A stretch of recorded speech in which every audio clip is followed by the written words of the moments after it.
It is my theory that Battle of the Bands was attempting to capitalize on the music craze that was emerging in video games in 2005. But oddly enough, the game was released exclusively on the Nintendo Wii. So what could possibly be the selling point of this game, when there are others that have clearly done a better job immersing the player? Well, what else? Carnage and gratuitous ass shots. In this game, you play as one of 11 bands, and your goal is to beat everyone else in musical combat, and eventually topple over this evil conductor guy. Because he's obviously evil. This game is very light on the story. Here you get a first look at the bands, each with a background and master of a different genre of music. Rock, country, funk, Latino, and marching band? Look at my crotch! Look at my crotch! Look at my crotch! Look at my crotch! The game only contains 30 songs, all of which are sung by cover bands, and sometimes it is painfully obvious. I tell you, there's nothing sadder than Pick of Destiny when it's not sung by Tenacious D. My voice is breaking. What the fuck? The goal of each match is to pretty much get a higher score than your opponent. But your secondary goal is to control the song the longest. You see, as you battle, the songs will switch between the genres of the bands.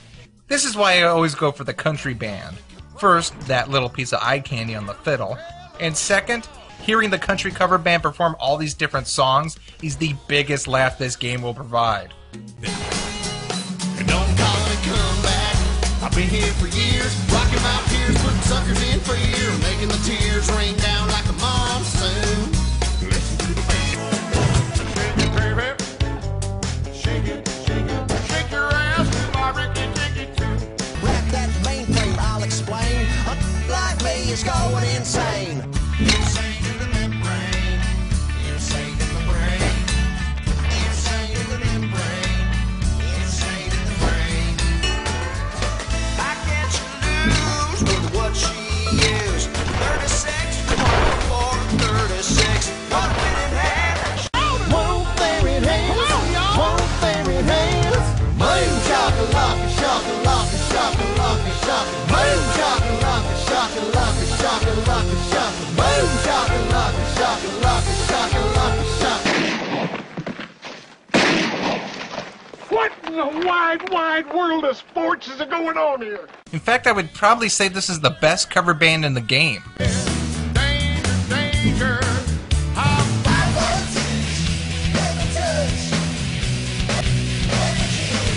Well, if they wanted to fill me with an overwhelming urge to open fire on the performers, mission accomplished. Now, in Guitar Hero fashion, you get a scroll that signals the actions you need to take. Unlike the other series, strumming on a plastic guitar has been converted to movements on the Wii remote. Following the pattern, you'll flick the controller left, right, down, or rarely, a stab forward. Oh, and these zigzags. By God, I hate these zigzags. Might as well tell you now that the control response to this game can be shonky at times, and I can never get any of these bigger zigzag fields. Okay, so we covered the music half of the game. What about the fighting half? Well, for every number of notes you play, you automatically launch an attack against your opponents, raising your score or distracting them from raising theirs. There are 3 types of attacks. All of them have this kind of little animation that flies at the top of your opponent's scroll. And while that's going on, one of your actual band members will have a little attack animation. But you don't really get to see that during the game, since all your attention will be focused on that 1/4 of the screen that really matters. And I should tell you not to worry if you lose control of the song. It doesn't mean you're losing. In fact, even if you're doing great, you'll lose control of the song over time. And whenever your opponent manages to land an attack on you, the song switches. It's just a gimmick in the game that makes you listen to the 2 versions of the song. Anyway, back to the attacks. First, you have a weak attack that is slow and does little damage, but it costs the least amount of notes. Then you have a stronger attack, which is fast, does a lot more damage, but costs more. And then you have special attacks. As you progress in the game, you'll be able to unlock stronger and stronger moves. Unfortunately, there is no level system or anything. It's just that every so often you'll beat a band and get a new weapon. And although there are 11 different bands, many of these special attacks are shared, so no one band has a truly unique set of maneuvers. Ignoring that disappointment, there are some interesting abilities, like smoke-screening your opponent's scroll, deploying an electric field that shocks you if you get too close to the sides, planting landmines under notes, moving the notes, changing the speed of the scroll, or even freezing your controls completely. Another reason I chose my band is because it seems to have some of the best specials. When you start the game, you have a time bomb maneuver. It's basically a game of hot potato. Hit enough of the green notes to send the bomb to the other team. They then have a chance to send the bomb back to you, and then, well, you see where I'm going with this. Now, your attacks automatically launch whenever you get enough notes, but you do choose which of the attacks you want to launch by toggling the A button or using the up and down on the directional pad. I'm telling you to use the directional pad only because the A button rotates it in one direction, and you can easily make the mistake of selecting the wrong attack. Although it doesn't matter, you'll jerk the control around so much, not realizing you're hitting the button anyway, and you won't know what attack you're using.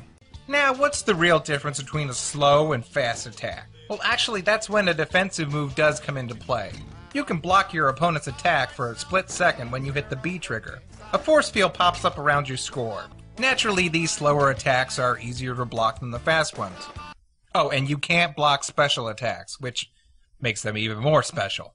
Occasionally, normal gameplay will be interrupted by this little solo mode, where each note you play will launch an attack.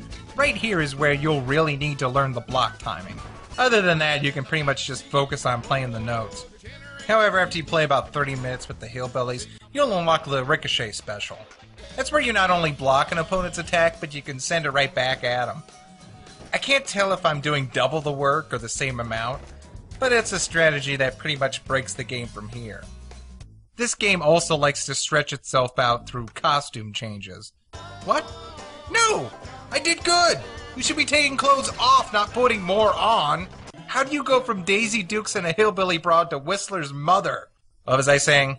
Oh yeah, there are basically 3 acts to this game. You beat all the bands, then you beat the big baddie. Then you beat all the bands again, then you beat the big baddie again. Then you beat all the bands. You see where I'm going with this, don't you? And for a game that has such little plot, it is really heavy with dialogue between battles.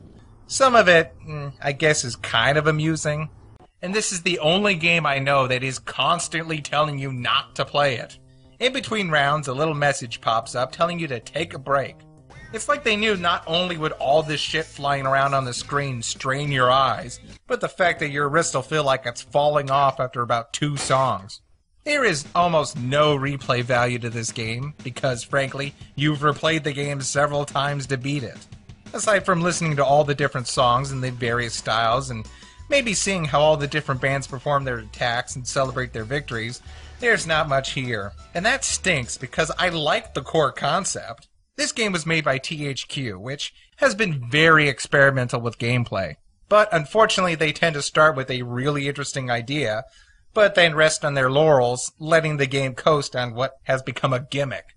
And yes, I'm planning on finishing Quest 64. But while we're on the subject, 1998, 2008. 1998, 2008. 1998, you see where I'm going here. But to be honest, I think the best thing for this game is a sequel. Say what? I mean it. Remember Street Fighter? Of course you don't, because that game was sewage compared to Street Fighter 2. It took the original and improved every aspect 1,010%. I would love to see what would happen to this game if that happened.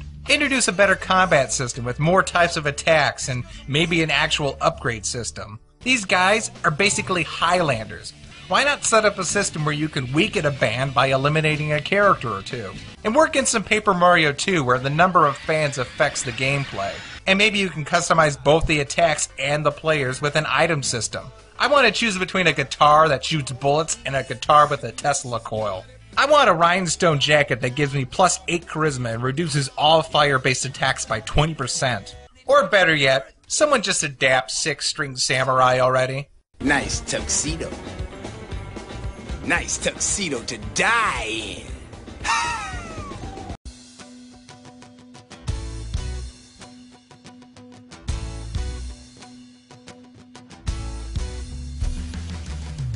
never settle for less, never settle for stress, but I'll settle for spit hot metal dead at your chest. And I hope you got your vest on with your rosary. I never start stuff, I give it to those opposing me. You never heard of me? Well, my friend, you're dozing me. All the homies in the hood, they've all chosen me. Cause when I spit it so real, they relate to me.